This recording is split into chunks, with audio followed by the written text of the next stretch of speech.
Tommy? Hi, how you doing? I know I stand in line until you Think you you had the time to spend an evening with me. And if we go someplace to Place to dance, I know that there's a chance you won't be leaving with me. Oh dear. And afterwards we'll drop into a quiet little place and have a drink or two. And then I go and spoil it all by saying something stupid like I love you. Coming to a Christmas album chart near you. How are you? I'm good, mate. How are you? What is going on? Oh, what's going on? Song by Marvin Gaye there. I don't know, mate. No, I mean, seriously, what is going on? In terms of what do you want me to fix? As in, how can something kill you, raise you from the dead, make you so angry and frustrated, but give you hope, and then give you that feeling of like a delayed inevitability, but also there's a little bit of hope that it might come out and pull through? Like, what in the world is this? I don't know what you're on about, mate. I'm fucking chill all the time. just fucking zen. Call me the Dalai Pom. I mean, yeah, it's up and down, isn't it? Do you know what I mean? It's like it's up and down like your underwear when you've got a UTI. But I suppose it is what it is, isn't it? I mean, we do this for fun, and I suppose now it gets to start again. We're in the finals again. Look, and I suppose now I'm gonna have to go through that emotions where, you know, he's like Neo in the Matrix. He's beginning to believe. He is the one. Like, you know what? Halfway through my review as well, right? Halfway through my review today, I'm telling you, like, literally, it would have been if they were reading the data of my neurological output. There was a guy there going, he's beginning to believe. What's that spike? Look, they do say, be careful what you wish for. And we did wish to be in finals footy. We didn't get a choice as to what it would look like, but we did wish in, years ago, 19, 20, 21, maybe 2020 is the year that we first started saying, no, okay, finals is on the agenda, rightly or wrongly. But from then on, it was, we want to be playing finals football because we want to win flags. Oh, but what it puts you through to get there is just unreal. What doesn't kill you makes you stronger, eh? As my nana used to tell me. You know what I mean? She's it's all well and good, but I mean, you've got to. I mean, they're there now, eh? Do you know what I mean? It's all done. Take it back, and I'm sure if they could have that 12 weeks, there's a lot. Do you know what I mean? There's a lot we can improve on, and that's what we're going to do in this next 3 hours. And I suppose let's get into it. I mean, this is what we do, Terry. I mean, yeah. Would you rather be dead or would you rather be having a chance? Like, I get it. Like, we're making up that numbers. I get it. Like, I understand. But, when you're a competitor, you've just got to scrap and fight through your bad patch, your bad form. Let's be honest. I'm going to say it again in the BA show. We are not playing well enough. We're not. There's no secret. There's no sugarcoating. We're not playing well enough for long enough to win a flag. And, something's got to give. So something's got to give. Yeah. So we'll just see what's going to happen. Tonight, we're going to go through the ratings. Good evening to everyone that is here. We are proudly brought to you by Horizon Finance Group. We now know that we have at least one more rating show to come after tonight. So that's great.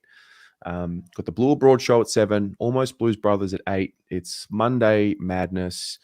And, we're going to miss this in the off season. So we do need to enjoy it while it's here. You're going to miss me when you're gone. Yeah, mate. Hey, we've got 2 more minimum. So do you know what I mean? This one and next week. Hopefully we have 3 more, 4 more. Yep. Dare I say 5 more? Inshallah. Yeah, mate. Poppy was nearly on holiday. Nearly, but you fucking dragged me out. Yep. I was booking me weekend golf to Barnbougle, but here I am. Yep. So we're going to go through the ratings. If you're new to the ratings, welcome to the ratings show. Pommy has created an algorithm. If you don't know this by now, then I don't know where you've been, but that's okay. If you're new, say hello. If you're new, if this is your first rating show, please let us know. We're going to go through every player, look at the key stats that make up their roles, each player, and the algorithm will spit out a score which is pursuant to every player in that exact role in the competition who played. And we're going to have a look at the team. We're going to get a lot of context with the ratings that we see tonight. And we're going to put some pieces together, look at some roles, look at the heat maps, look where people were, and see where we can improve. And we're here to win a flag, so we're going to hold them to a flag standard, right? Do we? Yes, we do. Okay, so that gives me the whole pass. Yeah, I mean, a lot of people asked why I was angry yesterday. If you watch my review, I explain it at length. But for me, we're going to go into it in detail in this show and the next show. For me, if you don't have a respect for the basics and the foundations of what you're achieving in anything in life, you are disrespectful to that process. So for me, what is separating us from the great, from the top 4 sides, is fundamentals, the basics. We've got the singing and dancing. Mm-hmm. It's the execution of the raw, bare necessities. And as a great bear once said, you've got to look for the bare necessities. Mm-hmm. Look for the bare necessities. So, with all of that being said, let's get stuck into it. We're going to start as the team was named. We're going to start with Mr. Cincotta. How did you see his game? Bizarre for him because he spent stages on the Bradley Hill.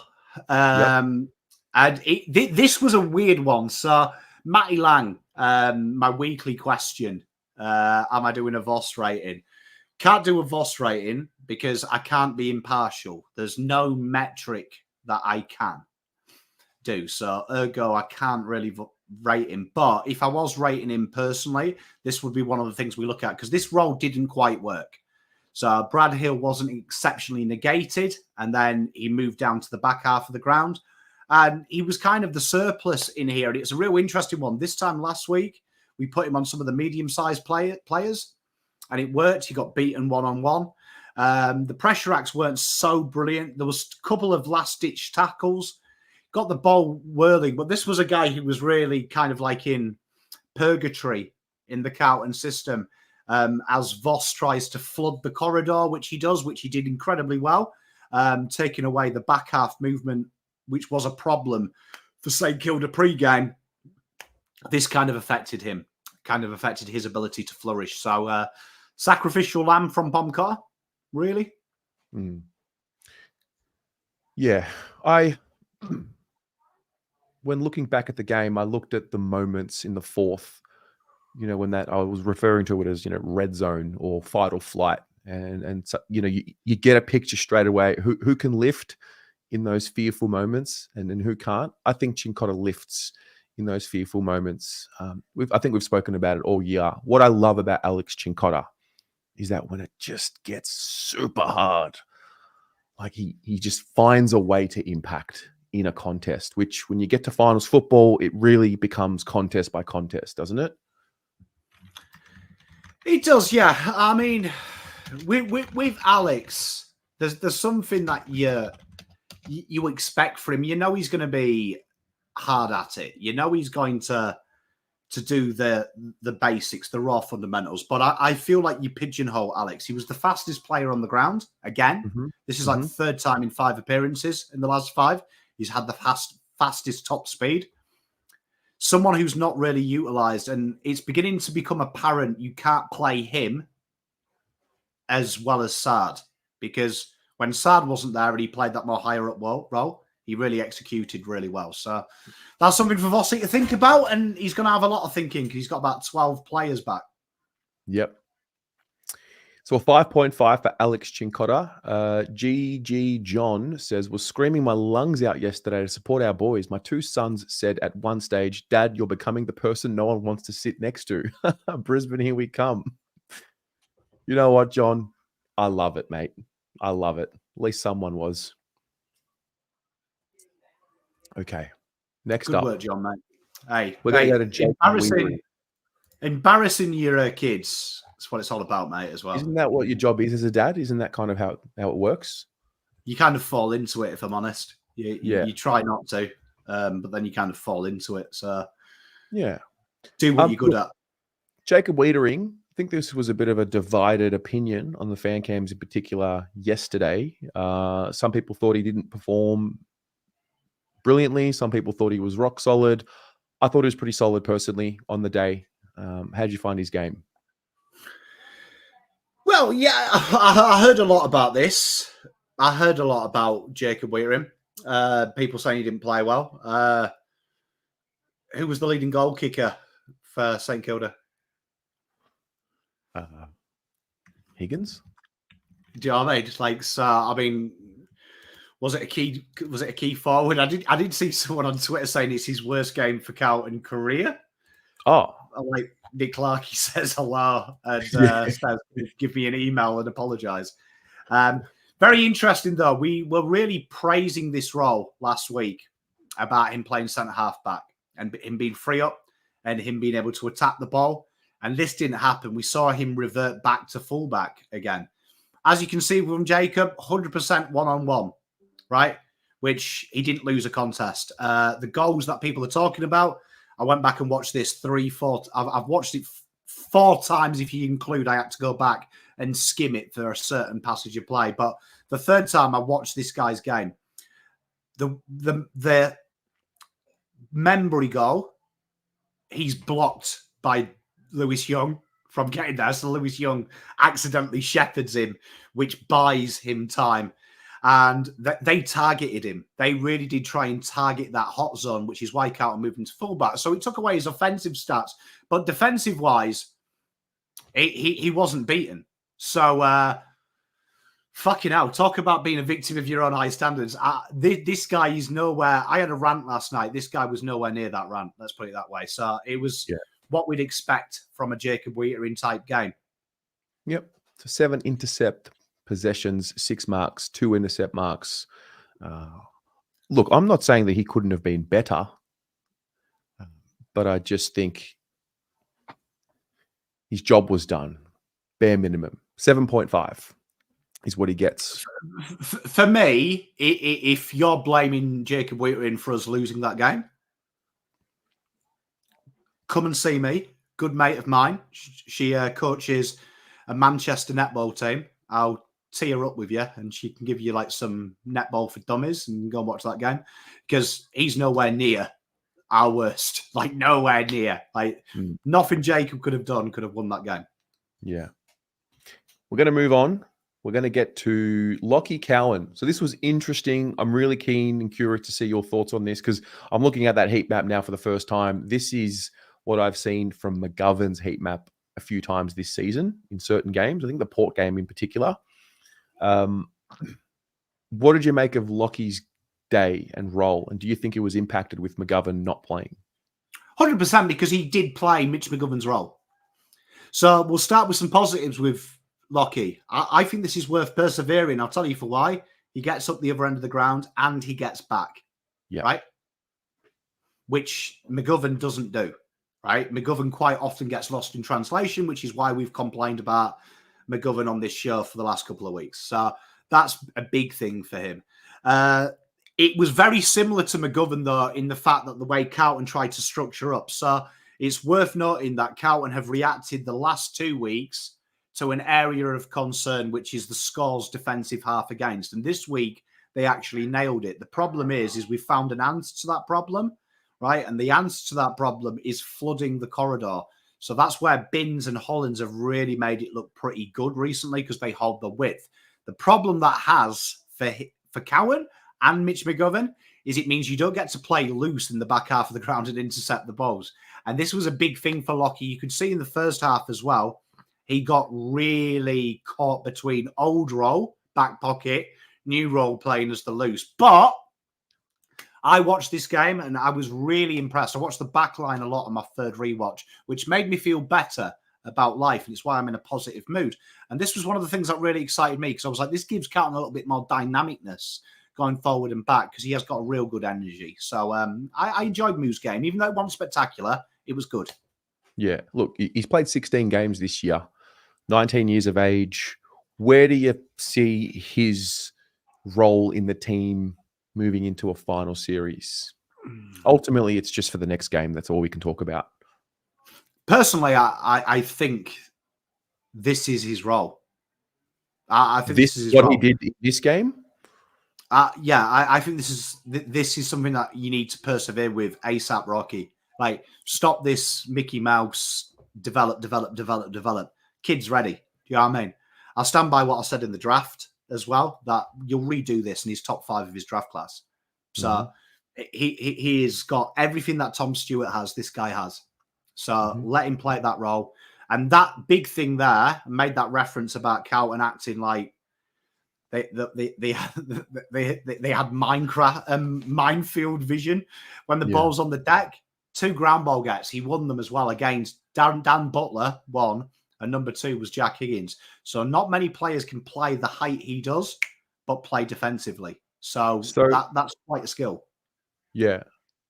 So he gets a 6 for his game. So if he's to play this role, for example, against the Lions, is that to say like Saad on the other halfback flank, McGovern less up the ground, more in D50? Like, what's the makeup of that, assuming McGovern comes back into the team? My fear is when you bring Boyd into this team, which he will be in and around this team because we know Voss froths it, is you've got too many players then that, in my opinion, can't defend. And my issue with McGovern is when the ball hits the deck, it's game over. Cowan playing that intercept role, he can play on the deck when the ball is targeted there, which then means you can play a little bit more of a loose defensive player. Right. So I feel Cowan makes us more dynamic. My big issue with Carlton's 22, even when it's fully fit, is there's far too many players who are almost the same player. Do you know what I mean? Where Cowan is a POD. He's a point of difference from all the defenders there. There isn't anyone with Cowan's assets across the board. Yeah. Okay. So a 6 for Lachie. We then move along and we get to Adam Saad, who had a better performance after missing with the hamstring. He had the 21 touches, went at 95%. The key stats here that we look at for his role, the meters gained, 234, intercept possessions 9, which led the team and also ranked as elite, 2 tackles, 4 rebound 50s. This is a healthier heat map for what we've wanted to see from Saadi, isn't it? Yeah, I mean, this is what we expect for him. And this was, again, another victim of condensing the midfield. When you condense the corridor, although it protects against back half transition, it means it's clustered, which means that you haven't got space to run into. You've got to attack space in this game. And this is something that really, really did help him out with. There's a few issues with him, though. If you watch my review, we've gone through a lot of stoppage work. Saad has got this thing that he's always had, and that is losing players around stoppages. And he's sometimes, and it's not through lack of intelligence, it's probably through more, he's very desperate to defend. So he goes towards the danger, is forgetting that there is danger behind him. And there's times that teams now have created, we called it the ghost. They ghost into forward stoppage, particularly a player comes in from nowhere, which creates that outnumber. You saw some great footage that I picked up on in the second quarter and the fourth quarter, where players are literally lining up. They line 3 up behind the back of the stoppage. So that's something that Saad's got to work on. But that also is it's a team game. So everyone needs to talk to each other. And at times he didn't. But with the ball in hand, this is what you see. Saad's not there for defending. right? He's got to defend, but his main things we're looking at is his ability to energize us off that half-back line. And I felt at times he did that. I do feel at times as well that we don't help him. I'd like to see him run more. This week, he did seem to be looking for the kick first option, where last week it was weird. Cincotta got the license to take the ball and run, so I'm not too sure why that changed. But solid as always from Saad. Yeah. What did you make of that final possession with Higgins? And they've highlighted that, he sort of lost him a bit, got goal side of the stoppage. Was that just a lack of communication with whoever was in the area? You watch that though, and it's a very uneducated way to blame him, because that starts at Hewett. Hewett loses Jones, which then creates an extra person in the defensive half. And then if you go back and watch it, Pittonet doesn't put the block on, so that allows one more player to leave that stoppage. If you watch that, Sam Walsh loses his man, right? So it's a rebound effect. Like, people forget, very hard in this game to blame one human being, because every action has an equal opposite reaction. And generally in football, listen to Cincotta speak when he did the interview with me. You lose one player, it actually works out 4 versus 2, because by the time your team has reacted, someone's fucked up, they've slightly come off their man, and then they've slightly come off their man, and before you know it, you've got an overrun. And that's something that Zach Jones, Bradley Hill, and Ryan Burns really tried to exploit, and he exploited well. That's something, though, through communication, but more importantly, back to what I had a rant about last night, respecting the basics. Like, I would rather Saad in that situation go, fuck everyone else, I'm going to stick on my man. And I'll bollock the person who makes the mistake. Like, sometimes you can be over helpful, and I feel Carlton have fallen into the trap recently of over helping each other. And that's why Binns and Hollands are playing so well, because they're like, I'm doing my fucking job. I ain't coming off my man to help you. Stick on your fucking man. And that makes you a good team. Like, it sounds selfish, but great teams bollock the individual for fucking up. They don't try and help out to avoid the bollocking. So Saadi gets a 7.5. Then we move along and we get to Lewis Young. I don't know how you saw his game. I thought that's the best of what I've seen Lewis play all year. It was a very interesting one, because if you looked at his natural positioning and where he was, you would have argued here that Carlton probably played him almost like a pseudo, very advanced fullback, very deep halfback. And it screamed to me, particularly on the rewatch, this was like Voss saying, I don't trust what you're doing. Right. Because it felt like there was protection behind him and protection in front of him. But when you watched him, the 7 spoils, this is the key asset to his game. And this is why I do like Young. His ability to bring the ball down is incredible. So people compare to Weitering. And you know what? When people say, like, Weitering and him don't work, that's proof to me you've never watched any other team. Because we're one of the minorities. We have an elite key defender.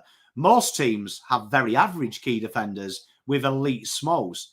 So from him versus everyone else's second key defender, particularly the clubs with A-listed elite defenders, Young stacks up. So I like the way he brings the ball to ground. He's got a little bit of confidence with that handball as well. Now he's starting to give it off. He gave a few of his possessions to Saad. And the 3 intercept marks, right, was really strong. And I'm enjoying the fact he's starting to use his body a little bit. There was a couple of heavy tackles towards the end of the game where he actually was being a bit physical. So this is something that he's got to learn. But in my opinion, if you told me, would you rather have Young and Liam Jones and Weitering today, as they are now, or Young and Weitering? If you're telling me Weitering's playing centre halfback, I'd rather have Lewis Young. Yeah, I'm glad you mentioned the physicality. It was just pleasing to see him jump and move with some force and with some conviction. And then I thought even in that fourth quarter, he had a few critical plays where he didn't slow us up, took the mark, got us going, was proactive in the chains. I don't know. I was happy for him. I was happy to see it for him more than anything. And I would hope that a game like that yesterday does him some confidence, because he's a player that's probably lost it over the last 12, 18 months. He's definitely lost the thing. And Matt patronising me saying that's silly. Like, watch Liam Jones play. Like, Liam Jones is like when we play Mitch McGovern at fullback, which we did against Sydney, and we lost by nearly 100. The problem is his Weitering now is so far ahead of where he was when they played together that he needs the aggressive role, and the person behind him has to purely defend. And look at the evidence. Like, I shouldn't have to explain myself. My work makes me unquestionable. But to answer it, Kemp battered when he played fullback. McGovern battered when he played fullback. That's the big issue with Carlton at the moment. The second defender isn't strong enough to allow Weitering to be real strong. And you look here, 3 intercept marks. So in an ideal world, if you look at all the makeups of all the great sides who have ever played football and won league flags, 1 intercepts from a key position, 1 intercepts from the third or the third tall, as they make that rule from the back pocket. It's never 2 key defenders. So that is the issue Carlton have.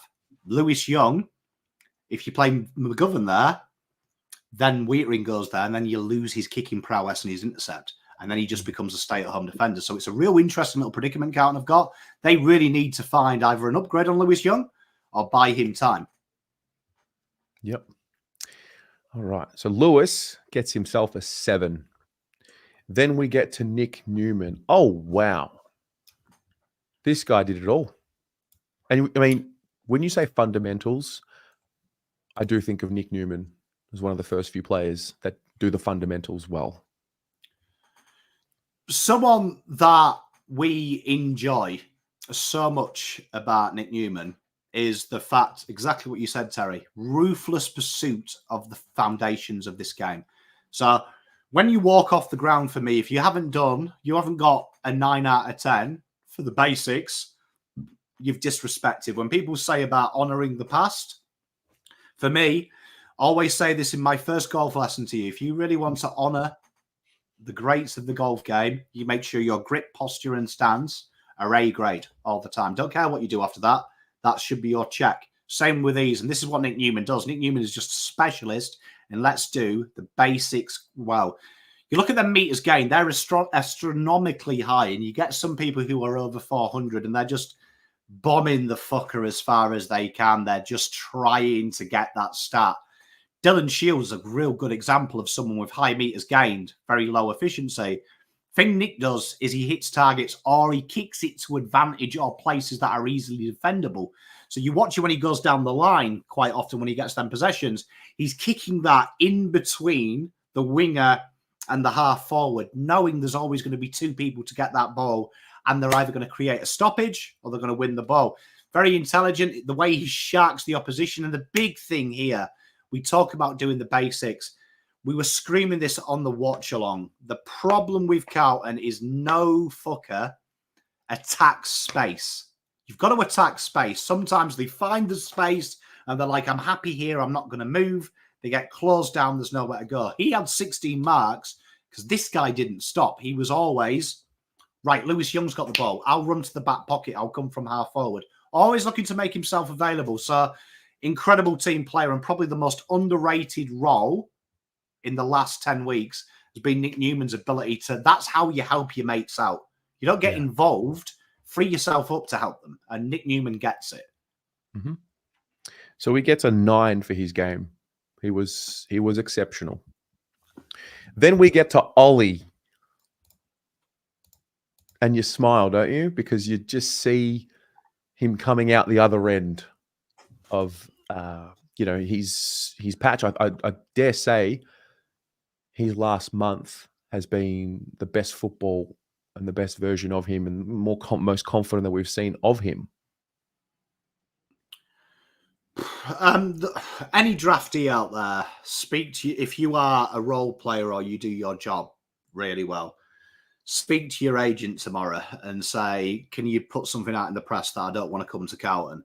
Because Ollie Hollands is the guy bit like Lewis Young, who we just talked about, who is grossly underappreciated for how hard he works, and he makes people who probably don't deserve the plaudits look better than they actually are. And Ollie Hollands has finally been rewarded. Very entertaining. This is a question. So we've complimented Voss previous. We've got to criticise him here.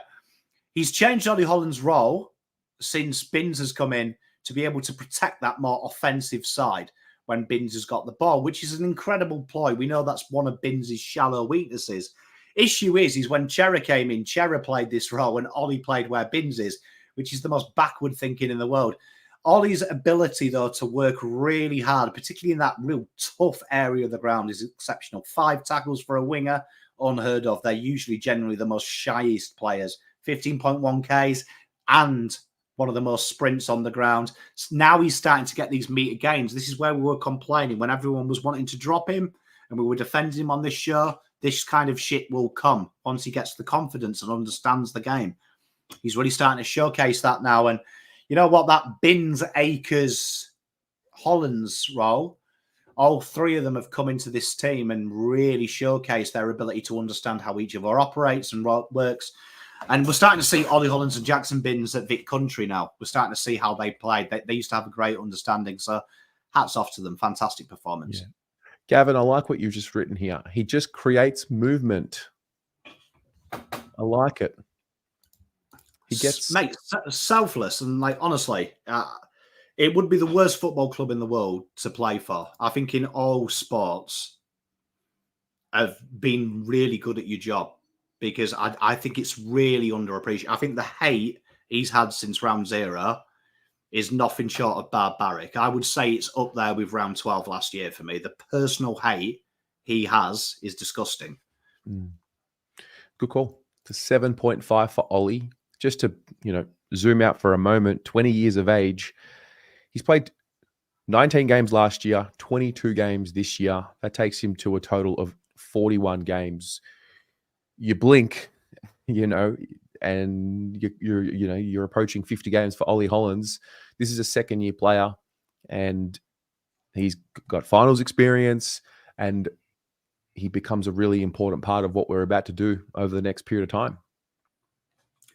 Mate, it's kind of like, the overration of Liam Jones or the overration of Sam Walsh, right? Because they do exciting stuff and it comes off, everyone gets really excited about it. But when you actually break their role down, do you make people better? Ollie Hollands makes everyone better. Yeah. Everyone better. Like half the people who have had 8s and 9s in this show on the right or the left wing when he's played, they're him. They're him. Like, phenomenal player. Cade Simpson 2.0. Because Cade Simpson in his early career used to do that. Do everything for every other cunt. And everyone else got the plaudits. Everyone was like, who's Cade Simpson?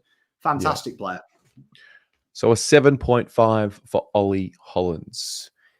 Then we get into Patrick Crips with the classic vintage Patrick Crips heat map when he plays well. I think we've all come to just know what it looks like. How'd you watch the skipper? Well, I mean, first off, he's up against Jack Steele. So, like, the common misconception is him and Jack Steele, they don't work, do they? And this was for me, this is how I imagine Jack Steele versus Crips games. They kind of just butt heads, and it's like it's like watching, Godzilla fight another big monster, and they're just going at it, and it ends in a stalemate. But Crips doing what Crips has to do. And you know what Crips will really enjoy is Binns, Hollands, Akers, what they're doing, because they had some spread finally. And Crips just keeps on going. His 9 ground ball gets in a very tough game were absolutely exceptional. And again, finding a way to impact the score. 4 of these 5 score involvements were him winning the ball and handballing it out to the wing. And that is a new layer of Carlton's game plan. So that's something, if you want anything to be excited from this week, it's probably the fact that we've got that width now. So if we can mirror that up defensively, we'll be a really good side. Mm-hmm. I haven't gone back to see your reaction, but the call against him where he tackled Paddy Dow, oh my God, the uproar in that stadium was next level. Spawn.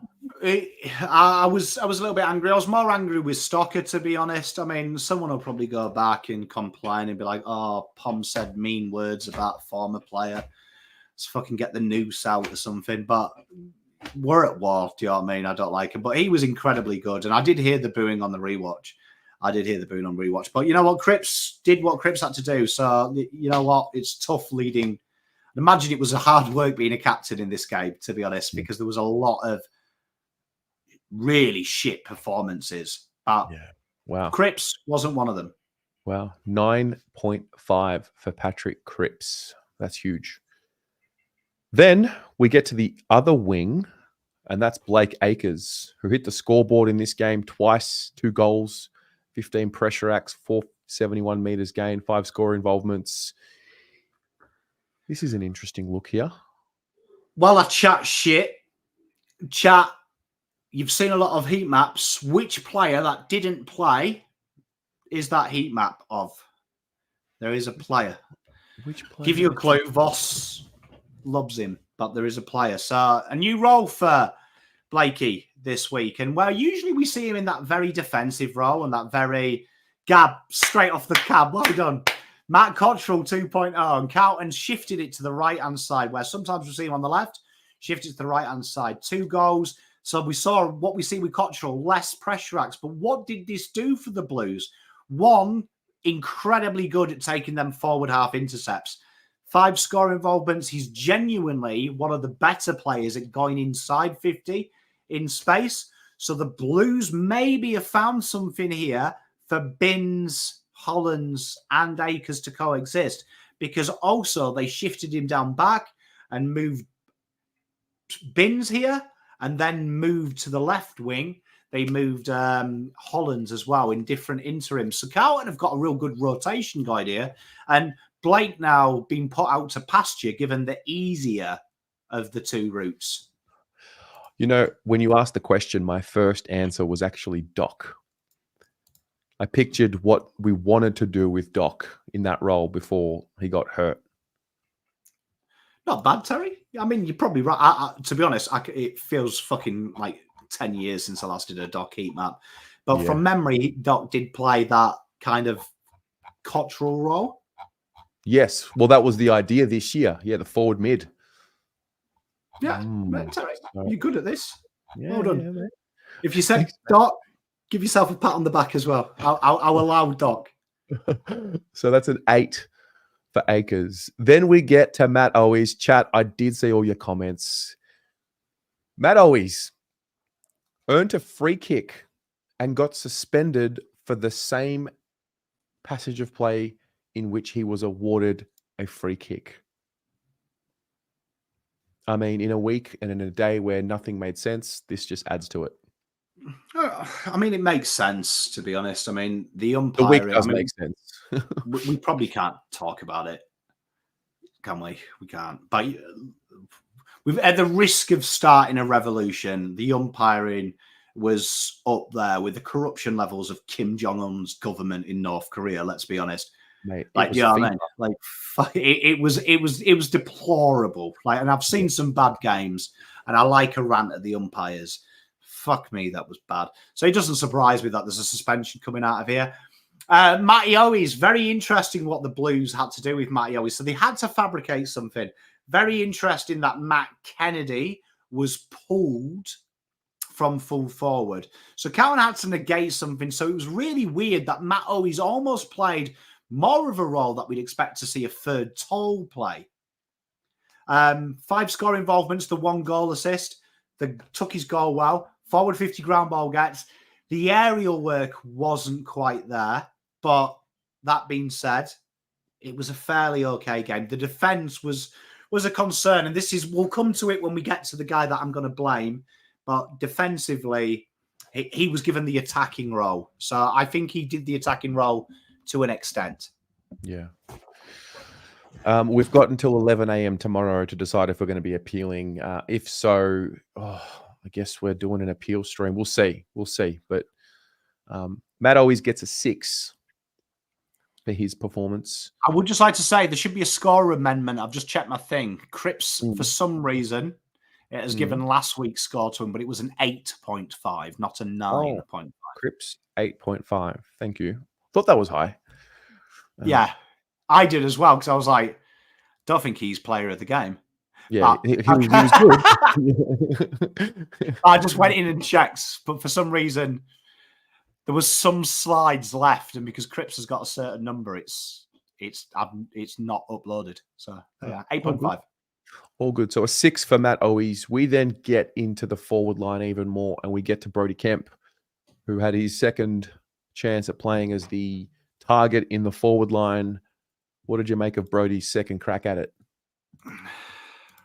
I think it's very easy to criticise him. So I do want to say this. Look, the goal that he missed, for me, 100% unforgivable. And I don't want him to feel bad, and I don't want him to get upset about it, because these things happen. I mean, you live, you learn.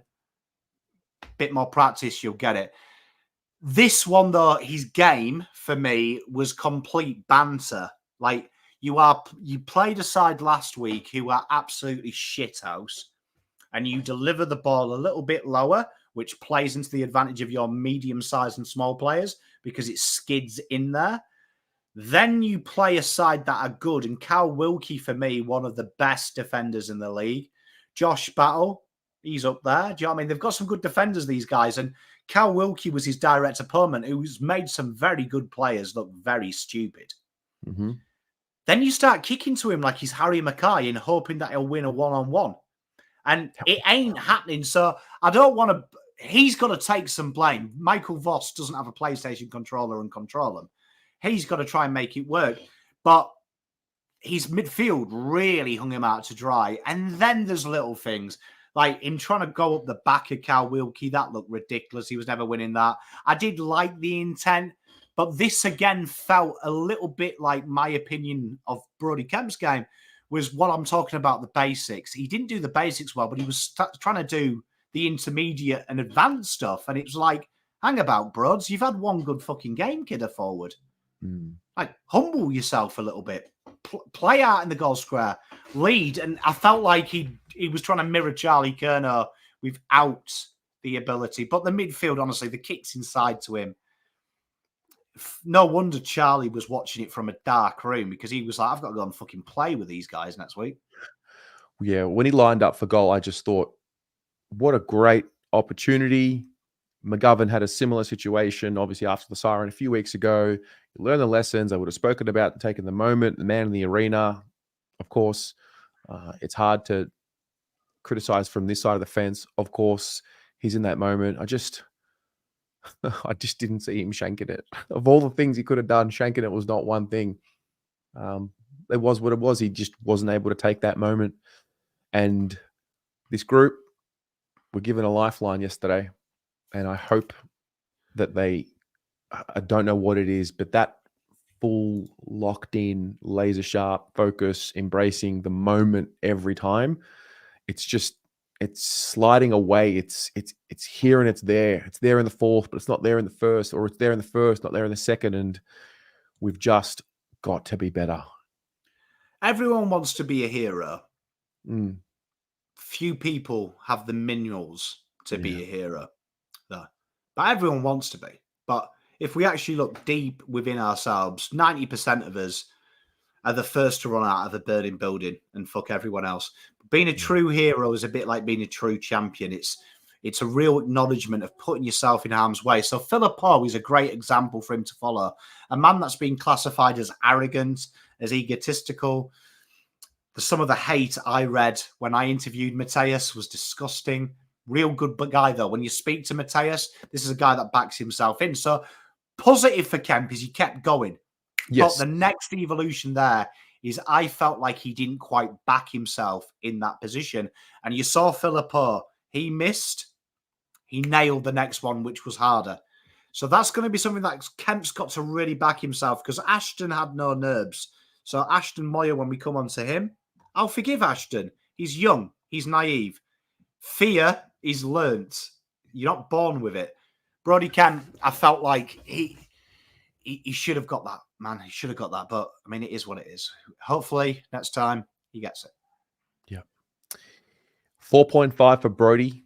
Hey, if Harry and Charlie play in 2 weeks, what do you do with Brodie? I think, or it depends who's back, Terry. I mean, the list is a lot big ins, isn't there? Do you know what I mean? It's like Justin Timberlake's matches on Tinder, bro. There's a few ins coming in, so you're asking me an hard question. I'd like to see Charlie Curnow, Harry Mackay, and Kemp as a trio. But there is a guy we haven't talked about that I think if you are looking for a third tall, Yeah. I think he might have just earned that right playing that role and not playing key position, which Kemp has been at the moment. Mm-hmm. So a 4.5 for Brodie. We're going to move along. We're going to get to Elijah. Wow. Elijah is the mid. I saw it in the first quarter. Actually, I saw it in the warm-up, the way he was warming up with the mids. What did you make of this? I love Lidge, and this is a guy that probably is Carlton are looking for a POD. It was their best stoppage result against a proper side this week, incidentally, as well, because we're not counting North Melbourne and we're not counting Richmond, and we're certainly not counting West Coast in them. But this was a team that could actually play in the midfield, and I thought he adds that point of difference. What Lidge does really well is see what we said about Nick Newman. He attacks space, which gives him opportunity. I felt the most important midfielders this week, which really allowed Sam Walsh to look really good. And Crips was him and Lord. I think how hard they worked really did help Walsh's game because they were always running. Didn't quite happen for him, though. He drifts in and out of the game, which makes me laugh. I like how he drifts in and out of the game. He's going to be one of them proper superstar players. But hard-working, 14.2K. He's got on the defensive end, worked hard. Big fan. Yeah. He gets a 6 for his performance. Then we get to young Jack Carroll, who was subbed. But before that, what did you make of his game? Kicked an important goal, I guess. I adore that sub because that sub, like, I actually felt sorry for Voss because I think at that stage you could have probably made an argument for about 6 players. Yeah. One of them was injured. The other 4 were doing something like a hit training session. Mm-hmm. But Jack Carroll, this is one of the things that worries me. And this is what I was talking about last night on fan cams. Can we please find a standard? This is a worry for me because still we are year 4, 5 of Jack Carroll's game. And I haven't got Scooby-Doo what he is. And the position he played was almost like Voss saying, I haven't got Scooby either, you tell me, Pom. And I felt for him because I felt like, okay, you're giving Lidge the responsibility on the ball. That makes sense. He's very good, and he should be. This is an interesting one here because I think that Ashton Voss alluded to he's got to work the fitness craft. Ashton does for the full quarters, which is funny because you look at his GPS data in the VFL, he's running about 13.5, 14Ks, and he's been playing wing, which would suggest there's about 15 players in our team who can't even run that far. So I'd say he'd be quite close to medium tier Ashton Moir. This just felt weird because usually with Jack Carroll, when we've played this game, he's had good defensive numbers, but the attacking numbers, this one was really every game Jack Carroll's played for us, apart from like 1 or 2 games. It just kind of was. And it's a shame because I do like Jack Carroll, but I feel like we've wasted 2 years of his career in the VFL and it's kind of showing in the AFL level. Well, it's weird. So we've never seen him in a season more than this year. 2021 he didn't play. 2022 he played 5 games. Last year he played 1 game. He's played 15 games this year. I remember specifically his first 4. I remember he came on as a sub opening round against the Lions, had some nice moments, and then Richmond, North, and Freo. I thought he played to a level which was the best I'd ever seen. And I thought, wow, he's really shown something. There's some development, there's some improvement. When I just looked at it now, I saw 15 games. And I'm like, when? You know? And maybe that's unfair because like the role he's playing is nuanced and, you know, you can get deceived looking at the basics, but he showed that he'd improved early in the year, and I just don't know what it is. Is it his role? Is it him? Is it his coaching? I'm a little bit lost with where he's at. Well, his best games have ironically been in that midfield role that now Elijah holds, and there is an argument that you could say, well, Pom, there's injuries. You couldn't have made him sub. Yeah. Played Ashton for 2 quarters and then subbed him back off if his fitness is what it says it is. I mean, I personally think that's a cop-out from Voss, to be honest.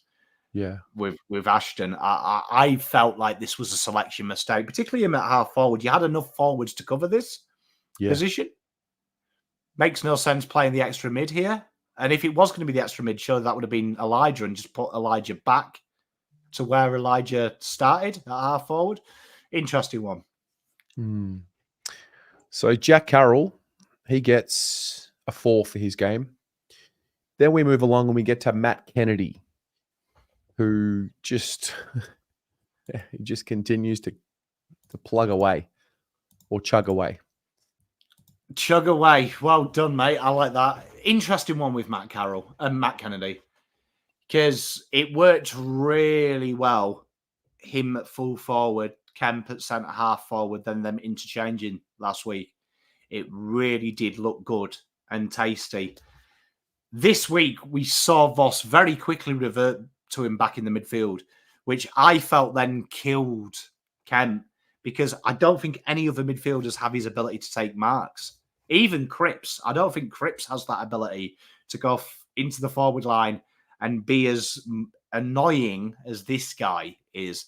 He's got a real good gift, and you see it here, look, leading the team in forward 50 ground ball gets. This is a real understated part of his game, and again, this is where Motlop, Owies, not Fantasia will tell you why, but the other smalls have to take a look at themselves.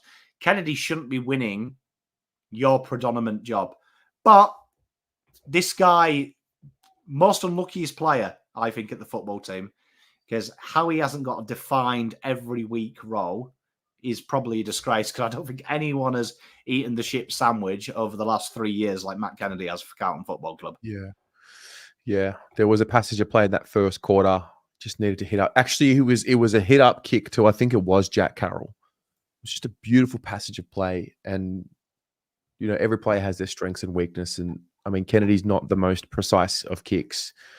But in that moment, I just needed him to hit that for my mental health, and he just completely missed it. But you're right. He does so much without a defined role that he just goes out there and gives it his all for whatever he's asked to do. And oftentimes it's an uncomfortable role that he's not a master in. Mate, keep saying it. All this talk. Can we get Petrarca? Can we get whoever? I don't give a shit. Give me more Matt Kennedys.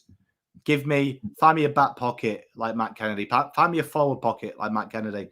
Yeah. That's how you win a flag. No more Petrarca Houston nonsense. Give me more Kennedys. He will do anything. Can't wait for Petrarca on a yacht with Cornelio and Pommy. Mate, it won't happen. TikTok pasta. Mate, one thing you can guarantee from me is I'm consistent. Do you know what I mean? Not sell any of you down the river for a yacht picture with fucking them guys. Rather be in a room with my exes, to be honest. Yeah. So a 6.5 for Matt Kennedy. Then we get to Jesse Motlop. I think that Pentagon sort of says a lot. Just hasn't been able to get himself into the contest enough. Kicked a goal, which was an important goal, obviously.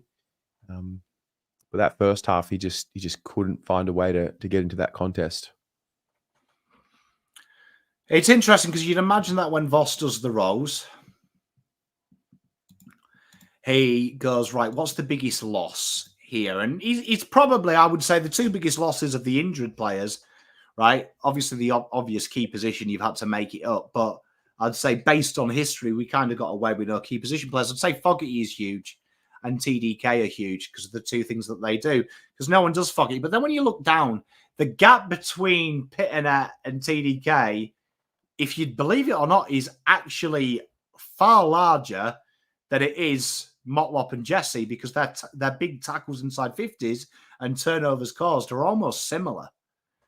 And it baffles me that I thought, okay, Fogarty's out. This is Motlop's chance to shine, where he can go and defend and be ruthless and go back to that tackle inside 50 and build that way. And it feels like either he's been told not to do it or he's resisting doing it. And I really didn't like Motlop's game. I dropped him last week, full caveat. Enough is enough. This was borderline piss take. So it is bizarre because he's missed a lot of football, of course, had to do it the hard way to get back into the team. Took a while in the VFL, but he started stringing together some really consistent performances in the VFL before they brought him in. So I thought the pathway of him coming back into the team was done well. Kicks 3 against North when he comes back. I thought, okay, yes, I get it. It's against North, but also you got to perform. And then I just haven't seen the magic from Jesse, which I think he's got. No, I know he's got it. Just haven't seen it. The opportunity's there. Fogarty's hurt. Durdin's playing on, one arm, one shoulder, and I just kind of waiting for Jesse to arrive. Maybe it's still too early. Maybe missing as much footy as he did ruined his confidence. I believe it's the tips in the hair, personally, Pommy. I just think it's a standard, to be honest. I'm going to bore you all with standards, but had a conversation with a good mate of mine last night and I upset him. But I said to him, what do you think happens to the players if you say it's not good enough? Do you think they go home and cry? Because if they go home and cry, I'm going to give them a news flash. They ain't fit to play professional sport. True. Right? But I'm sure Jesse Motlop, who I followed most of his draft, I think I missed 2 games in his draft year. I can tell you what, that guy is a son of a bitch who's got some fucking fight about him and he's willing to buck the trend. I would say his last 2 weeks and his own admission would be nothing short of liability and scandalous. Scandalous, really, for a man of his capability. And it's just executing the basics. And you see with Jesse Motlop over the last 2 weeks, he's trying to do the spectacular, which he's more than capable of. But Eddie Betts would do the spectacular, but he honoured the basics. And that is the thing. Could it be you know what I'm like, Terry. The minute they start wearing fluorescent pink boots and tipping the hair, I'm worried. When I'm like, let's look at your career resume, and it's like you've started a YouTube channel. That's it. Bravo, Jesse. When you've started nailing it, yes, okay, let's have a bit of fun. I just feel like this was pure application and hunger, and I felt like he was trying to find the space to do the exciting things when the rudimentary thing was tackle, tackle, tackle. And after the game, the hate Orazio Fantasia got was insane when he contributed nearly 12 more points than Jesse to the team with 42 less forward 50 time. That says it all. Yeah. Do you know what I mean? Says it all. Like, this man here, we should be talking about in this type of game, has kicked 3 goals and has won us the game. That's the level of Jesse Motlop. So, if it offends anyone, I am sorry. I have faith in Jesse Motlop. No, I wish someone had the faith to bollock me when I fall short of my incredible expectations. Yeah. No, look, the opportunity is there and it has been there for him. So I don't know. He's still very young, I understand, but we're talking about Ollie Hollands earlier, and we're talking about Lachie Cowan earlier. We're going to talk about Ashton Moir at some point, and you just see the application on the defensive end. It's miles apart. Mate, you could get an idiot.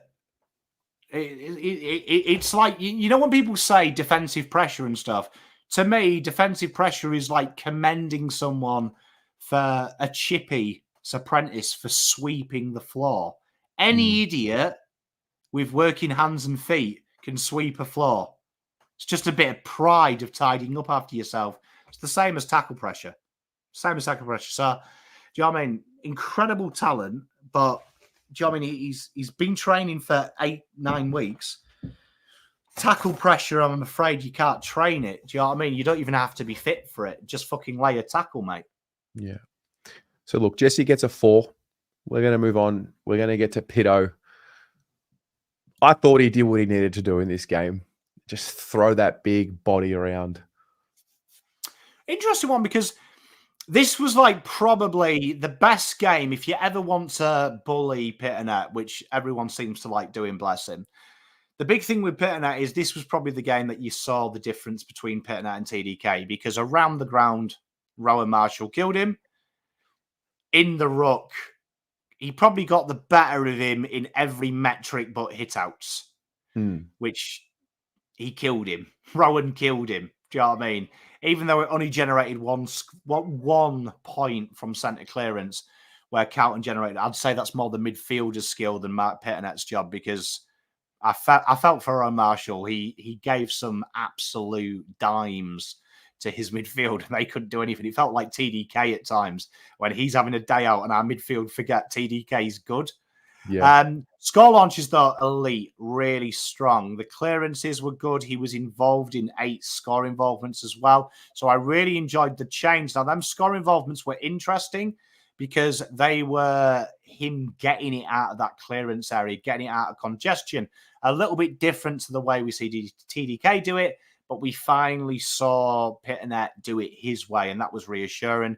Again, the work rate around the ground means that Carlton are already playing one less around the ground. And I think it exposed in that last 2 minutes of play where we targeted him twice on the wing because he had 0 marks. He didn't compete for 1, and that was poor.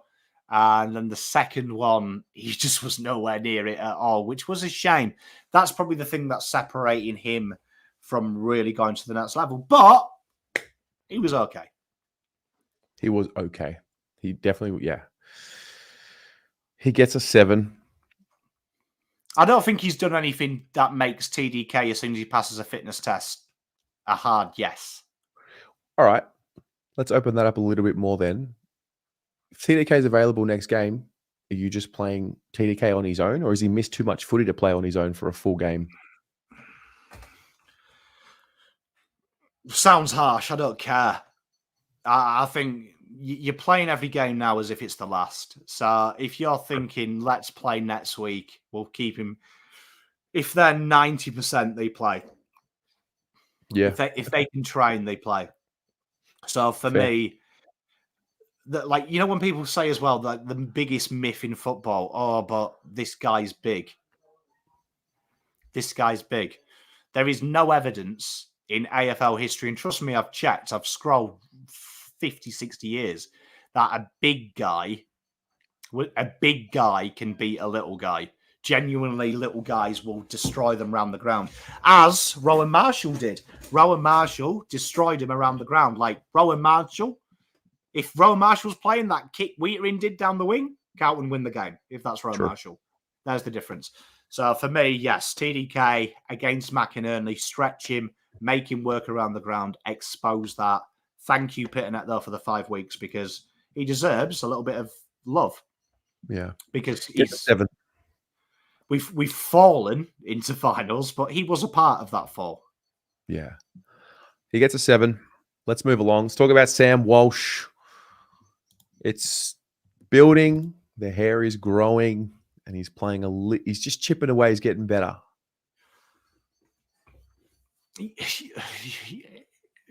I think a real understated part of his game, and I did see at the end of the game, I mean, even though I was angry, I don't think I destroyed many players. Do you know what I mean? Some of the comments I've seen about him, by Butcher, Turnover Merchant, I'd think about trading him. I've seen some of that, like, fuck me. I thought the one thing that this 5 weeks has shown me is Voss has finally realised this guy isn't a pure inside midfielder. He needs a little bit of outside time, and then you spurt him through. And if you spurt him through, he's going to kick ass. If this had a goal, this was a 10. But look at the big thing there. This is where Carlton are really, really struggling at the moment. winning the ball when it's scrappy, because we're keeping him fresh and he's coming from a distant position like Ryan Burns. He's been able to fly in and steal the ball, fly in and get that ground ball when we're pissing about with it. This was a really good coached game by Michael Voss, but a really good managed game by Sam Walsh as well. I liked everything he did, and incredible game. Yeah, I thought he lifted. I was certain he was going to kick a goal in this game. But alas, finals is here. So he'll lift. And the hair. He's watching. He's listening.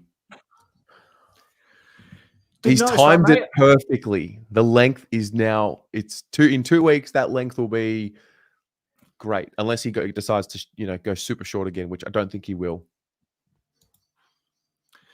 Mate, you live, you learn, don't you? Do you know what I mean? Like, and that's the big thing about Sam Walsh. Do you know what I mean? I mean, when people are saying like he used it pros well, he went at 72%, 50% kicking efficiency, but he kicked 10 times out of 16 when he was of the 15 kicks when he was contested. Yeah. My favorite thing when people look at stats is, it always baffles me because to me, it's just because I enjoy numbers. But for me, if you look at numbers, you see contested possessions at 50%. You see him kicking when he's contested, and then you go, less than 60%, which is just slightly below AFL average, I might add. In a contested possession is bad. That's like saying 2 + 2 is 6, and then you asking me to explain why it's 4. Everyone in the history of the game who was kicked under contest is usually because for a contested possession, it must be at the point of contact or being contacted as you kick. You always have low kicking efficiency. So Walsh's kicks that people are turning over, he had 1 or 2, I think, in open play, which are noticeable, which makes you jog. But them numbers are coming from, he is literally kicking in a cluster of people. And Crips does it all the time. No one forgives him. Yeah. Do you know what I mean? So, an 8 for Walshy. Then we get to George. He's the other one that just does the basics over and over again. Thought he was our best player personally on the day. I know Newman had a great game. I personally thought George Hewett was our best player. I would agree with you as well. I'd agree with you. Do you know what I mean? Real interesting game from him. A guy that's really sacrificing his position as well. A guy, when we talked about stoppages, works incredibly hard. To try and pick as many people up. And it's a shame that we've picked on him for the last stoppage because Jones got away from him. But he's a guy genuinely that makes the shepherd and stops the Ryan Burns run. And Carlton's centre clearance dominance this year was insane. Because he managed to stop them clustering Crips, which allowed Crips to do what Crips did. Perfect auxiliary to Crips. And I mean this in a nice way because it will come across like he's been downplayed. But if Crips is the sergeant major, his senior lieutenant is this guy. He is the wingman to Patrick Crips. Do you know what I mean? Yeah. The wingman. And he does it so well. Just looking at him now, he's played 21 games this year, played 22 last year, played 15 in 2022. Remember, he missed that big chunk of that second half of the year, pretty much. So we've gotten a nice, durable player, considering he has, well-documented back issues, but he's coming into some nice form over the last month. I think his last few weeks have been really strong. Maybe he's best for the year. Always makes you question, doesn't it? Obviously, we'll never get the answer why he was dropped. Do you know what I mean? You'll never get the answer. But, the only thing you do know for facts is when he's come back pissed off. Yeah. Do you know what I mean? That's a great call, that, Justin. Yes, a bit of Scottie Pippen to MJ. They are a little double act, and it's great to see. And for years, we've covered this show and said, when's Crips going to get the help? I don't think you can find better help than George Hewett. Yeah. Because George Hewett just complements Crips so well. Yeah. He gets an 8.5, George. Then we get to Jackson Binns. Oh, wow. I don't know what I expected from his heat map, but it wasn't this. Yes. So you can see he spent a lot of the time down the right wing. That Binns Crips, that Binns Hollands, called Ollie Hollands Crips. Double act really paying off. And a lot of midfield stoppage time from him, which Voss has definitely been watching the VFL because that is something that he does. He comes late. And we talked about Ryan Burns the ability to come in from an angle where you're unsighted. He did that very well, kept himself going. I really like what Binns does as well. See ball, get ball, kick it forward. See ball, get ball, kick it forward. Yeah. Obviously, less pressure acts and stuff than the other guys, but the big thing about him is he's encouraged to do what he does. And this is what we talk about when we criticise Voss. You've got to structurally set up your game plan to not just negate the weaknesses of your opposition, but also play to your strengths. And Jackson Binns and Ollie Hollands combo, they're both playing to their very sexy strengths. Good game by Binnsy. Good goal as well. It was a good goal. These kids, they're not afraid and they're ready. Carl Gustafson's in another fucking realm. Love that. With guessing it. I think he's got the last 3. He knows, Carl. He knows. I'm proud. 7 for Binns. Then we get to Cooper Lord. It dawned on me when I made my comments around Jack Carroll. Is this guy trusted ahead of Jack Carroll to play that role? Oh, 3,000%. But, different types of play. When you draft players, I think rule number 1 is know what they fucking do. Yeah. And I remember doing the draft profile with you and Jack Carroll. The issue was, is he a winger? Is he an inside midfielder? We still don't know. Cooper Lord is just a very ugly inside midfielder. And the wonderful thing about him is he's just clean in shit. He's clean. Like, this guy would play football in a wholesome manure field and come out smelling of your mum's perfume. Like, the guy is a superstar. One thing I want to give him credit for as well is Motlop missed 2 tackles and Lord peeled off from the stoppage to take his man out. Yeah. 2 tackles inside 50, joint leader on the ground. The tackles is insane. And big shout out to my boy on Twitter who tagged me just talking about my little Cooper Lord love that we were discussing in the preview. And like I said, he's going to free Crips and Walsh up because he's a point of difference. Big shout out to Ali who was mentioning that because he puts the block on first and foremost. But one thing he does, which only Crips and Cooper Lord have thought of at Carlton, where everyone's reacted to get the ball quicker, the new holding the ball rules actually encourage you to take contact because teams are going to be willing to tackle you and come out of position to try and get hold of the ball. And Cooper did this a lot in the VFL. Attacks 2, and you see it in centre clearance. When there's 2 players there, he goes in between them, knowing they'll naturally come towards him and gang tackle him. And that means the player to his left or right is free. And Cooper and Crips are the only 2 that have thought about that. Sam Walsh, this game has started to work it out as opposed to get there and kick the ball. Sometimes play smart, play the rules within your capabilities. Cooper's a very good player. And for me, if you're saying, is someone going to be dropped? I don't think Binns, Lord, or Moir should be dropped. But if you were saying I could only keep one, I think this guy's head and shoulders above the rest. Yeah, I think he stays. Yeah. Mate, his appetite for the contest at the stage of his career is very impressive. I mean, this is the 3rd 19-year-old we're talking about in this team that played. So what's his birthday? Yeah. His birthday is the 20th of March, 2005. He will start next year still as a 19-year-old. Well, people rightly so wanting a little bit of an exciting person. Do you know what I mean? Like, people want excitement. Cooper, no doubt, in the next show, we're going to be talking about Dan Houston. We're going to be talking about Petrarca. For me, when you think about it, though, Carlton have got far too many stars, in my opinions, across their lines. They've got the 1 star you need in every line, which is the common unwritten rule.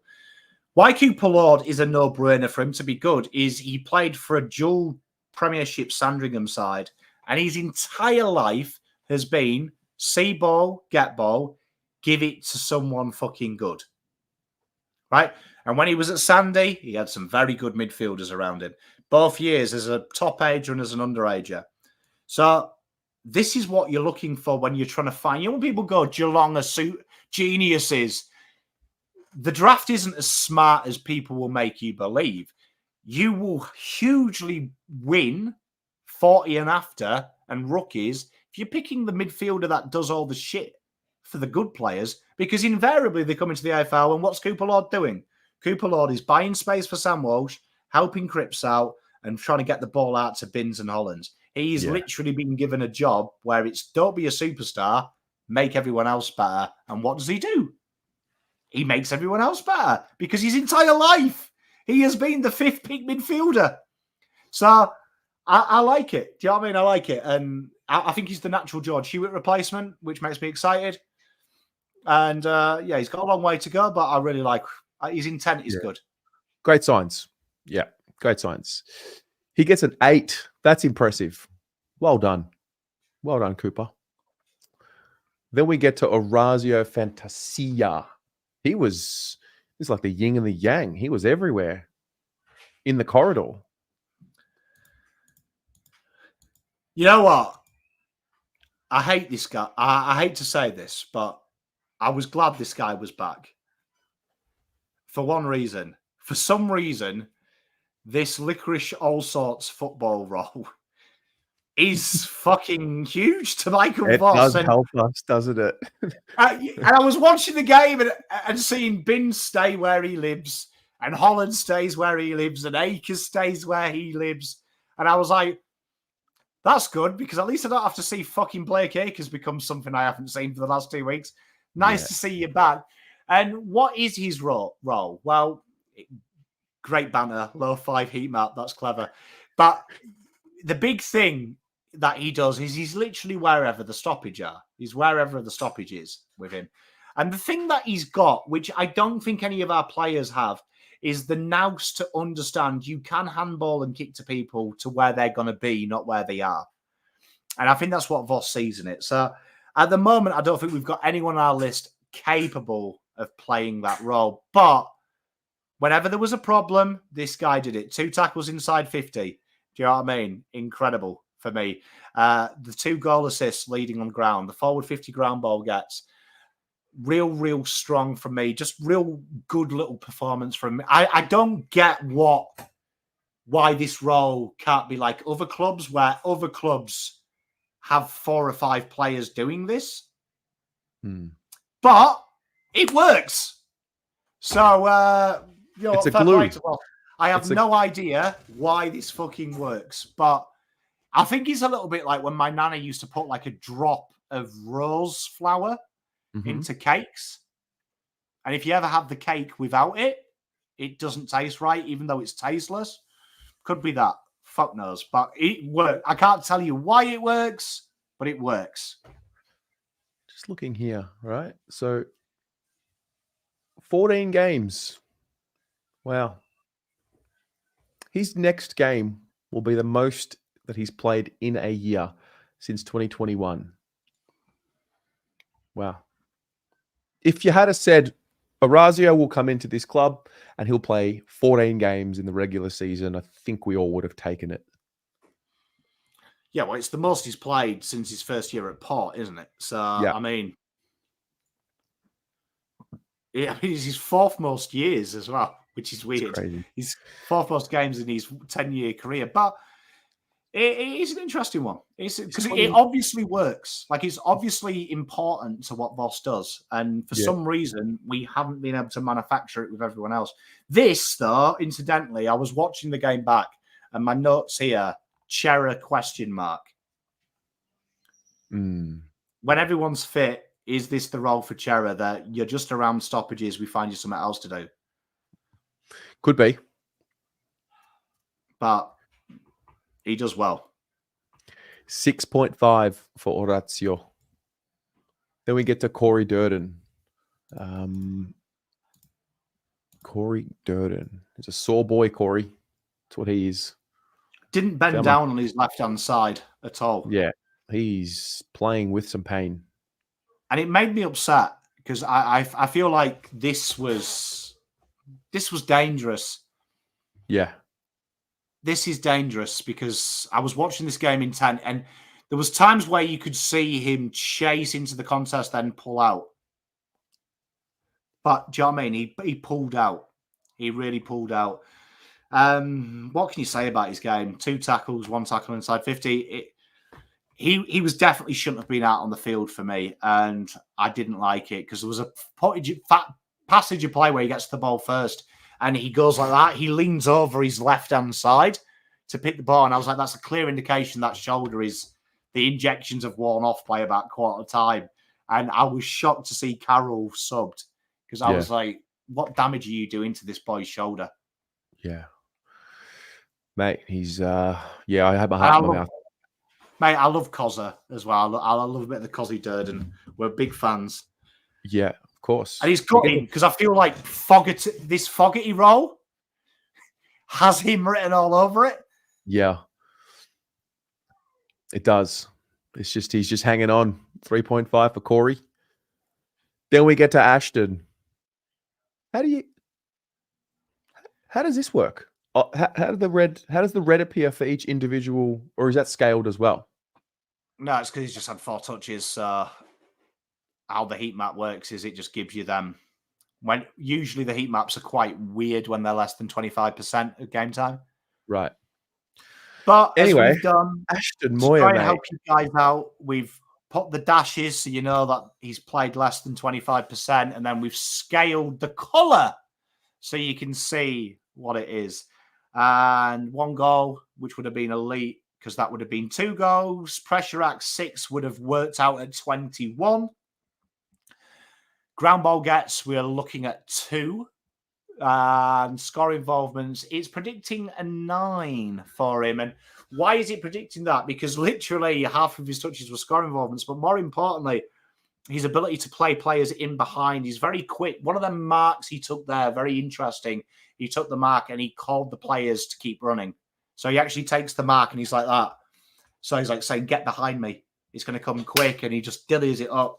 I think his goal is everything we talk about of being exceptionally good at the basics is case in point because he kept his position. If you watch the ball, it turns over, then returns over. He holds his position and he doesn't run too far towards the contest because he backs his team to win it, knowing if you win it, I've got 30 meters of space. He was ready. An incredible special boy who has worked incredibly hard on some real serious. There was a little prick out there who had a very similar problem as this gentleman, and you can see the difference in mindset. One of them has worked hard on his elite fitness.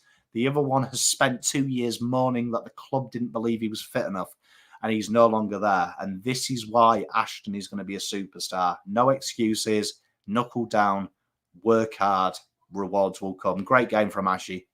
Yeah, no, I'm really impressed with him. I like his energy. I like his excitement. I like his ability to fit in to the moment. I like his want for the moment. I like his selflessness. Long may it continue. I kind of hope he plays against the Lions because he's got this. Is it too early to put this on him? I don't want to get sucked into Messiah complex. So just be mindful. Like he does have this self-confidence and this aura. Like you need it. You need to be confident in your ability to play at the level. You got to be selfless and you got to play a role, but you got to back yourself. And I can see he's got it, but he's also learnt this humility this year, I think. It's one thing to have all the talent in the world. To have all the talent in the world. It's another thing to actually utilize the talent in the world. And to me, the difference between, like, I don't think there's any difference between incompetence and wasting talent. I think they're both the same things. Right. Fearless is the word. That's good. But what I love about him is he's been willing to play the wing for 6 games in the VFL to work on that engine and stuff. And the gentleman I was talking about, there was a reason that Richmond passed on him There was a reason that Carlton took a chance with that future pick. And his fitness was an issue, his elite engine. And if you watch his exit interview, he famously says, Carlton still didn't play me because they believed my engine wasn't good enough to play the midfield. And he ended up playing defence for the St Kilda after all of that. So that, for me, comes down to your ability to apply yourself, because the first 2 years of your formative career in the AFL generally tell us a lot about you. Players generally don't get bigger engines after year 3. They stay that kind of same velocity. And Ashton's obviously putting it in. Give him a year, give him 2 years. Don't think he'll be a superstar, because generally these medium third type players don't become superstars till 24. So he's still got a long way to go. But at the moment, he's willing to do the things that he probably didn't have to when he was a kid.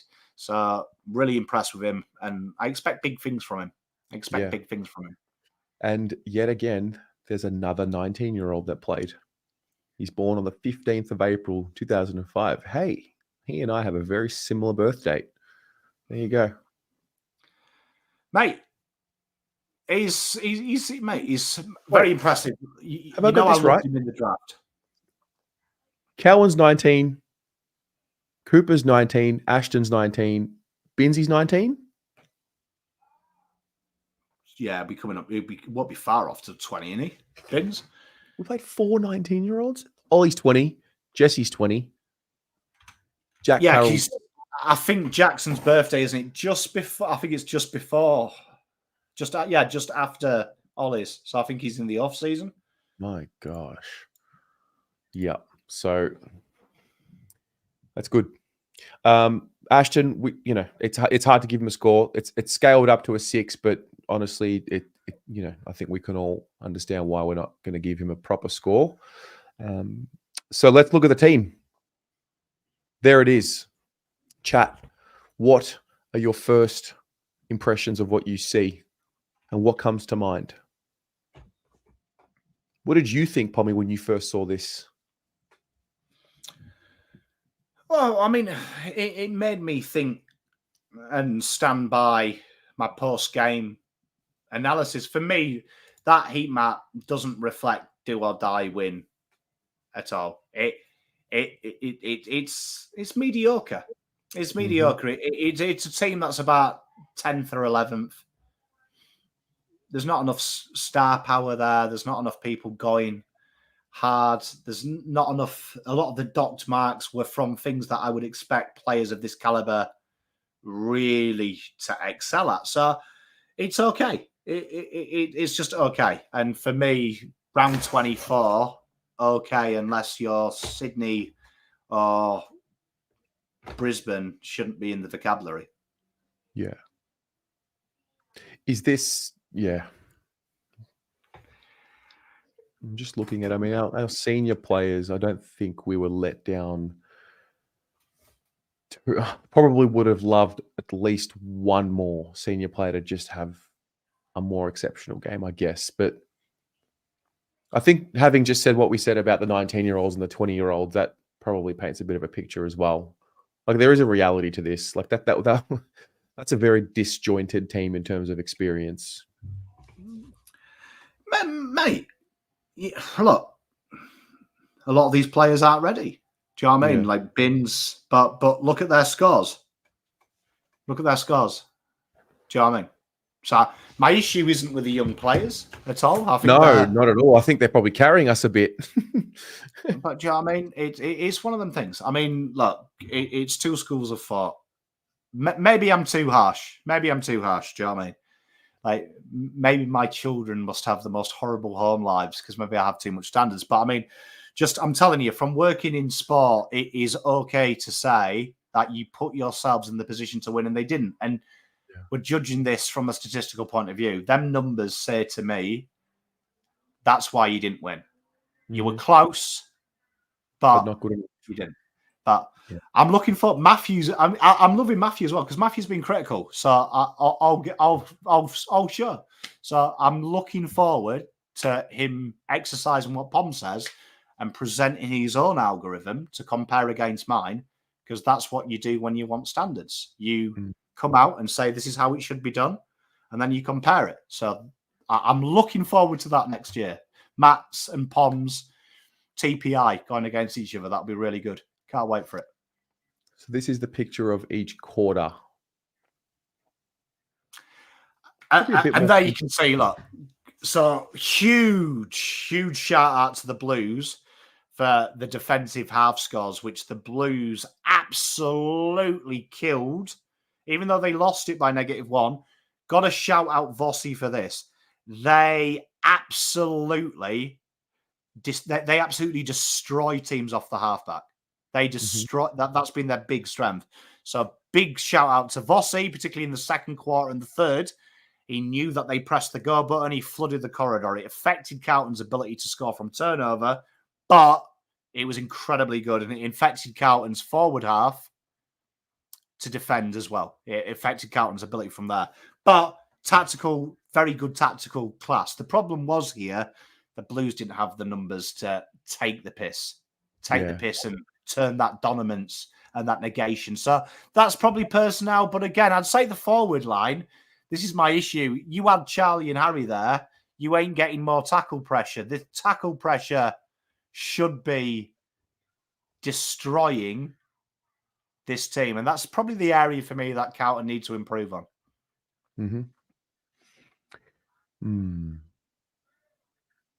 The Horizon Finance Group player of the game was Nick Newman. He got a 9. He did very well. Yep.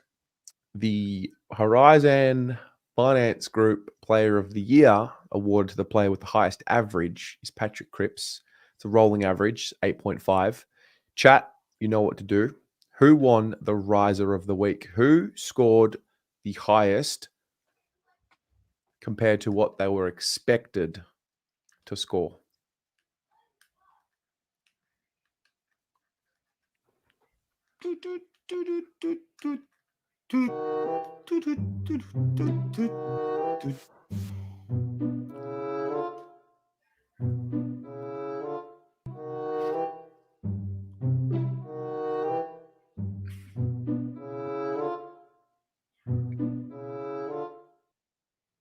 Also, do you know where that sounds from?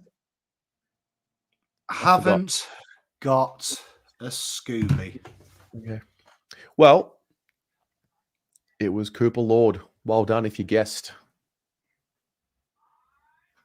Well done for you. Gustafsson is in another, honestly, absolute fucking in his own world at the moment.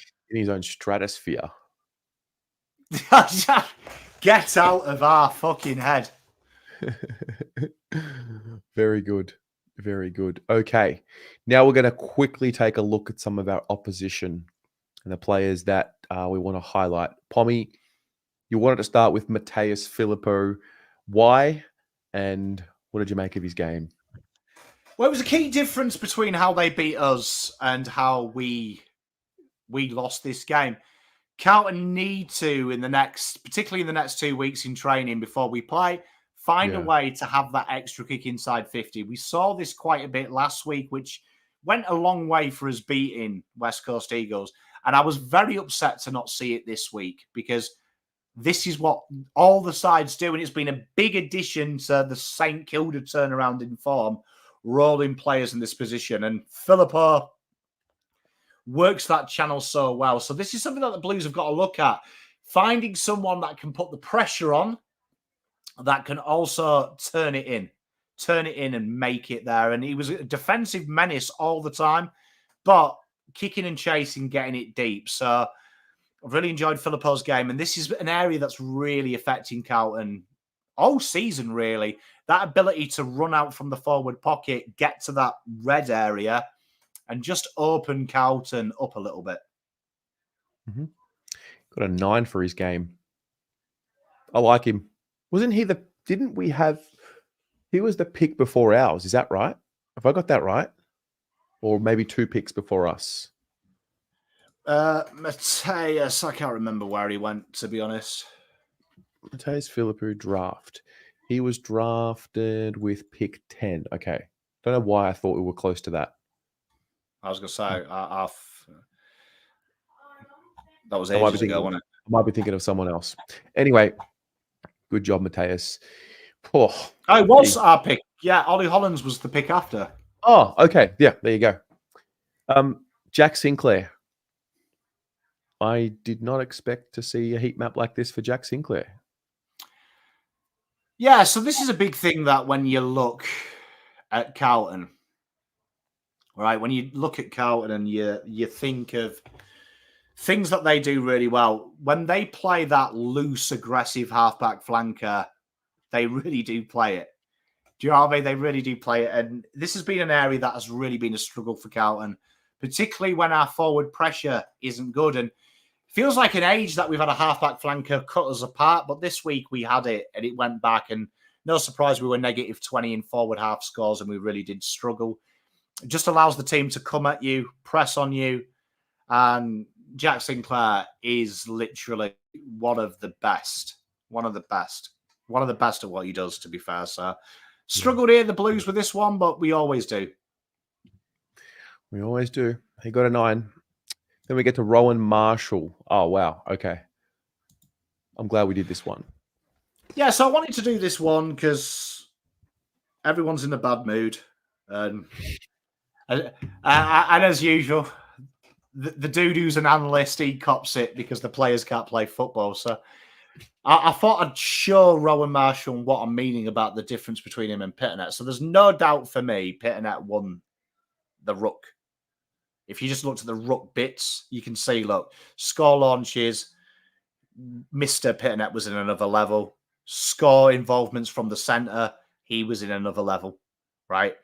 But then you look around the ground, the work rate around the ground, phenomenal. So this is where you can see why TDK is so important to that midfield structure, because he does this. He's very similar to Marshall in how he gets up there.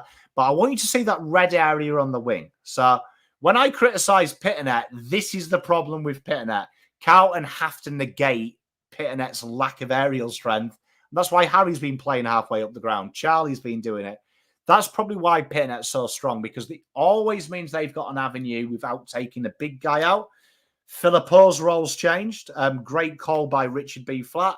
They mocked that role in to negate because Max King was struggling. They didn't get it deep inside him.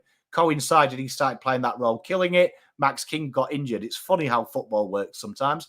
Very interesting that Voss, when TDK comes back, really, really looks for this. Really looks for this.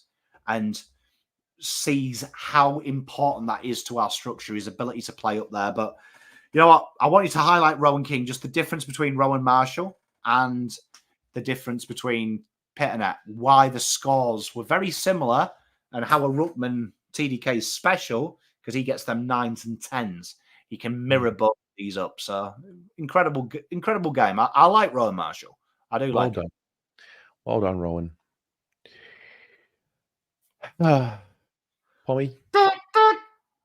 Is that actually, thinking about it, that music you play, is that from Mario? Mario? You mean this one? Yeah. It's like... It reminds me of like you playing a level on Mario. I know where it's from. I've forgotten. I was actually looking for it recently and I've completely forgotten. Maybe someone said it earlier. I missed it in the chat. But yeah. Home Alone? I think you're right. I want to know.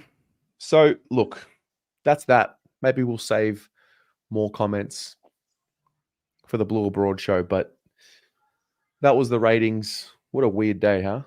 What a weird day. Do you look at it? Finals. Yeah, I know, but like, so do you look at this game as, we were gallant considering what was expected, we made a good fist of it, or do you have no, it doesn't matter who's out there, we lost and it's just not good enough, we're far off it? I wouldn't say we're miles away from it, Terry. I mean, I'll just give the answer I want. No, we'll be fine. Playing in Brisbane, we'll win it. It's all good. There you are. I'll play to the people.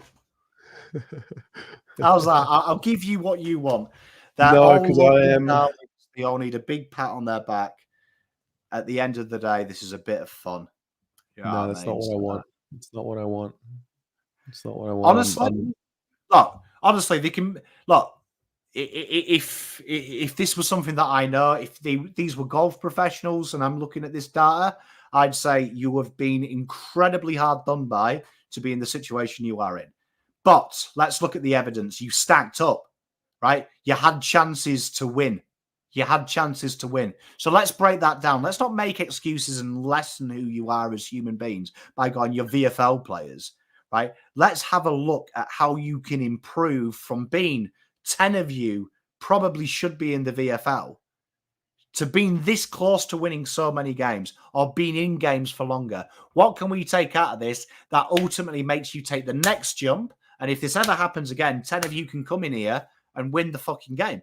Yeah. And that is a good thing. Like for me, the P word, I'm proud of them, is the most damaging thing to hear a sports person. That's what mummy and daddy are for. Mummy and daddy are proud. We're now a business. We're wanting to win football games. So let's take it back. And you don't have to be mean. And you don't, like, if the players' feelings are hurt by me saying you got yourself into winning a game in the third best team statistically over the last 5 weeks, their numbers were astronomically good. The stack against Carlton was as big as it was when we played Sydney, when Sydney were flying. That's what it was statistically. They've got to look at themselves and go, we were within 4 points. 30 seconds to go. We were winning this game. Okay, what do we break down? So, honestly, yes, they can beat Brisbane, Terry. They can beat Brisbane. But you know what they're going to have to do? They're going to have to stop listening to the world and saying that it's okay and control what you can control. So when some dickhead goes loose at a stoppage, you don't follow him. You don't follow him. If he's not your man, you scream at your man to follow him. And if you do, you do the basics and you tell the guy behind you to cover your guy. It's fine. So 2 trains of thought. We can sit here, biscuit arse, and go, everything's okay. I'm going to Brisbane. Look at me. I've got my new fucking scarf. I'm going to cheer and fucking, if they lose, it doesn't matter because shucks, we're Carlton fans. Or we can say these boys are good enough. They are strong enough. They have proved they can compete for 90 of the 120 minutes. Just do the basics. And you know what? You might fucking win the game. Yeah. That's what you do. That's what you do.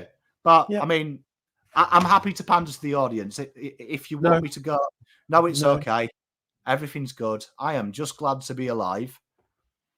I can give you that as well. Dione nailed it. We all have different ways to cope.